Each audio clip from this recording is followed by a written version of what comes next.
ఆర్థిక శాఖ మంత్రులు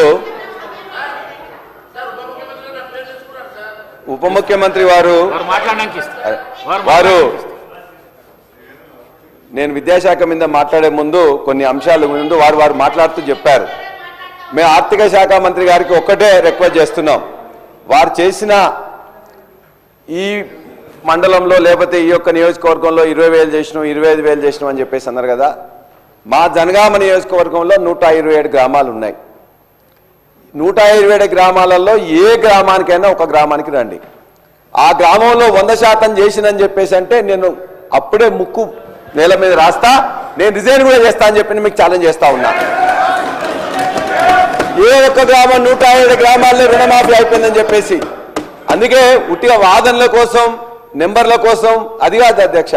మీరు ప్రామిస్ చేసిన దానిలో కొంత 50% వరకు వచ్చింది, మిగతా వాళ్ళకి ఇవ్వండి, వాళ్ళు మొత్తం అడుగుతుందని చెప్పేసి మేము చెప్తున్నాం. అందుకే నా జనగామనే కాదు మీ యొక్క మధుర నియోజకవర్గం అయినా పర్వాలేదు, ఎక్కడికి వచ్చినా కూడా మేము కూడా వస్తాం. మేము తప్పు మాట్లాడినట్లయితే మా యొక్క ఆ రైతుల ముందే నేను ముక్కుని ఎగరేస్తా అధ్యక్ష. అది నేను వదిలిపెడుతున్నా అధ్యక్ష దాన్ని. ఎందుకంటే మేము ఇది మాట్లాడగానే వారు ఎందుకంటే సెంట్రల్ యూనివర్సిటీలో చదువుకున్నారు, మేము ఉస్మాన్ యూనివర్సిటీలో చదువుకున్నాం. వారి కొద్దిగా ఎక్కువగా ఈ యొక్క గోబెల్స్ గురించి వాటి గురించి బాగా తెలుసు అధ్యక్ష. విద్యాశాఖలో ఇవాళ విద్యాశాఖకు మంత్రి గారుగా ముఖ్యమంత్రి గారు ఉన్నారు. ముఖ్యమంత్రి గారి పనితీరు ఎట్లా ఉంటుంది, ముఖ్యమంత్రి గారికి ఎంత టైం ఉంటుంది ఏం లేదని చెప్పి నేను సీఎంఓ ఆఫీస్లో పనిచేసిన కాబట్టి నాకు తెలుసు. కాబట్టి ముఖ్యమంత్రి గారు దానికి టైం ఇవ్వలేకపోతున్నారు. ఇప్పటిదాకా సెక్రటరీ కూడా 4 సార్లు సెక్రటరీలో మార్చిండ్రు. మాట్లాడుతున్నా అధ్యక్ష, నేను ఏం మాట్లాడతలేను. ఇవాళ ఆ విద్యాశాఖలో ఏదైతే ఈ 15 నెలల్లో జరిగిందో భారతదేశంలో ఏనాడు కూడా ఏ సంవత్సరంలో కూడా జరగనంతగా ఈ సంవత్సరంలో విద్యాశాఖలో స్కూల్ ఎడ్యుకేషన్లో 2 లక్షల మంది డ్రాప్ అవుట్ అయినరు. ఇది నేను రాసింది కాదు అధ్యక్ష, అనేక పేపర్లు వారు కూడా 1-2 సమయం మాట్లాడిండ్రు. 2 లక్షల మంది జూనియర్ కాలేజీలో డిగ్రీ కాలేజీలో మొత్తం తగ్గిపోయిండ్రు. యూనివర్సిటీల గురించి చాలా ఎక్కువగా చెప్పింది, మేము పట్టించుకోవట్లేదని చెప్పేసి అదే యూనివర్సిటీలో ఒక మహిళా యూనివర్సిటీకి పేరు మార్చి మొత్తం కూడా ఇలా ఒక్క ఇటుక పెట్టలేదు, ఒక్క రూపాయి ఇవ్వలేదు, ఒక్క రిక్రూట్మెంట్ చేయలేదు. ఇవాళ మొత్తం స్కూల్ ఎడ్యుకేషన్ కానీ హైయర్ ఎడ్యుకేషన్ కానీ యూనివర్సిటీ ఎడ్యుకేషన్ కానీ మొత్తాన్ని పండబెట్టింది అధ్యక్ష. అంతేకాదు ఆర్థిక శాఖ మంత్రులు ఒక మాట చెప్పిండ్రు.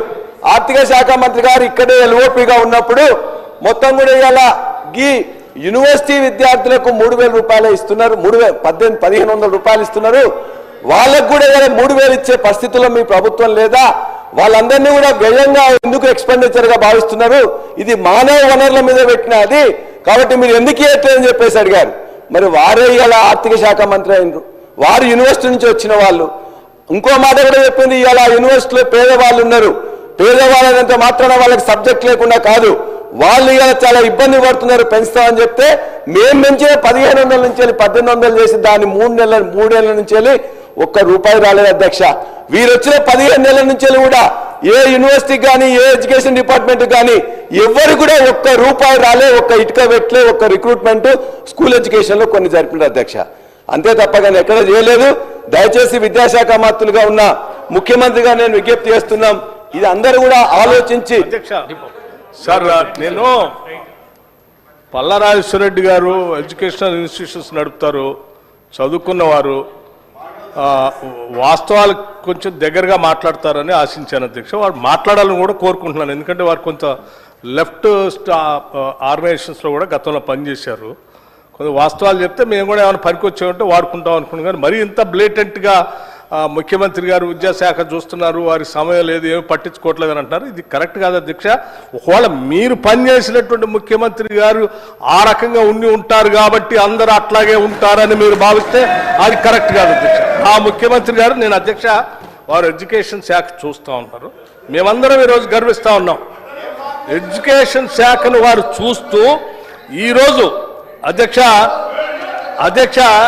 11,000 మంది టీచర్స్ రిక్రూట్మెంట్ డిఎస్సి 10 సంవత్సరాలు మీ సమయంలో రిక్రూట్ చేయకపోతే వారు ప్రత్యేకంగా శ్రద్ధ తీసుకొని మొదట డిఎస్సిని ప్రకటించడమే కాదు, రిక్రూట్మెంట్ చేసి అపాయింట్మెంట్ లెటర్స్ ఇచ్చి మళ్ళీ తర్వాత భవిష్యత్తులో కూడా ఖాళీగా ఉంటే ఇంకొక 5 నుంచి 6,000 మంది టీచర్స్ రిక్రూట్ చేస్తామని ప్రకటించారు. This is what it shows how serious the CM is taking care of it. అధ్యక్ష 22,000 మందికి అధ్యక్ష ప్రమోషన్స్ ఇచ్చి 10 సంవత్సరాలు విద్యాశాఖ నిర్వీర్యం చేసి మీరు ఎవరిని పట్టించుకోకపోతే టీచర్స్ని 22,000 మందికి ప్రమోషన్స్ ఇచ్చి వాళ్ళందరికీ మోరల్ బూస్ట్ ఇచ్చి పేద పిల్లలు చదువుకునే పాఠశాల బాగా విద్యాబుద్ధులు నేర్పించండి అని చెప్పి వాళ్ళకి ప్రోత్సహించారు అధ్యక్ష. 36,000 మంది టీచర్స్కి 10 సంవత్సరాల నుంచి ఎదురు చూస్తున్నటువంటి వాళ్ళు పట్టించుకోకపోతే సీరియస్గా ఎక్సర్సైజ్ చేసి అన్ని సంఘాల్లో పిలిచి 36,000 మంది టీచర్స్ని ట్రాన్స్ఫర్ చేశారు అధ్యక్ష. అంతెందుకు అధ్యక్ష, ఈ రాష్ట్రంలో ఉన్నటువంటి యూనివర్సిటీస్ని పూర్తిగా మీరు గాలికి వదిలేస్తే సామాజిక యాంగిల్లో కూడా ఆలోచన చేసి విద్యాబుద్ధులు నేర్పేటువంటి యూనివర్సిటీస్ అన్నింటిలో అందరికీ సమానమైన సామాజిక న్యాయం కూడా చేయాలన్నటువంటి ఆలోచనతో 12 మంది వైస్ ఛాన్సలర్స్ని సమాజంలో ఉన్నటువంటి అత్యంత వెనుకబడి ఉన్నటువంటి వర్గాల నుంచి కూడా తీసుకొని ఈరోజు వీసీలు నియమించడమే కాకుండా మనం అందరం గర్వకారణంగా చూసేటువంటి ఉస్మానియా యూనివర్సిటీ లాంటి యూనివర్సిటీకి మొట్టమొదటిసారి ఒక దళిత వీసీని నియమించి ఈరోజు కమిట్మెంట్ ఏంటో చూపించారు అధ్యక్ష. 100 సంవత్సరాల చరిత్రలో ఇంతవరకు ఒక్కసారి కూడా ఈ యూనివర్సిటీకి ఒక దళిత వీసీ రాలేదు అధ్యక్ష. దిస్ ఇస్ వాట్ ఆ commitment and the chief ministers commitment towards the social justice అధ్యక్ష. అంతెందుకు ఇంకా ఈ సమాజంలో ఉన్నటువంటి ఈ పేద బడుగు బలహీన వర్గాలకు సంబంధించినటువంటి మధ్యతరగతి కుటుంబాలకు సంబంధించిన బిడ్డలు బాగా చదువుకోవాలనేటువంటి ఆలోచనతో 10 సంవత్సరాలు మీరు పట్టించుకోకపోతే కూడా 40% డైట్ ఛార్జెస్ ఒకటేసారి పెంచి 40% డైట్ ఛార్జెస్ 10 సంవత్సరాలు పట్టించుకోలేదు అధ్యక్ష, గాలికి వదిలేశారు. 200% కాస్మెటిక్ ఛార్జెస్ పెంచారు. 200% కాస్మెటిక్ ఛార్జెస్ ఆడపిల్లలను దృష్టిలో పెట్టుకొని వాళ్ళు యుక్త వయసు పెరిగేటువంటి ఆడపిల్లల అవసరాలు చాలా ఉంటాయి, మనం ఇట్లా వదిలేస్తే మంచిది కాదని ఆలోచించి ఎట్ ఏ టైం బహుశా ఈ రాష్ట్ర చరిత్రలో ఎప్పుడు జరగలేదు. అంతెందుకు అధ్యక్ష, మీరు ఒక్కసారి ఆలోచించే నగరం నడిబొడ్డులో ఉన్నటువంటి మహిళా యూనివర్సిటీ ఎప్పుడైనా ఒక్కసారైనా వెళ్ళి చూసొచ్చారా? మనమందరం మహిళలు ఎదగాలని కోరుకుంటున్నాం. అటువంటి యూనివర్సిటీస్కి మనం అందరం గర్వించేటువంటి పోరాట యోధురాలు వీరనారి చాకలి ఐలమ్మ పేరు పెట్టి గాలికి వదిలేలేదు అధ్యక్ష. ఆడికి ప్రత్యేకంగా వెళ్ళారు.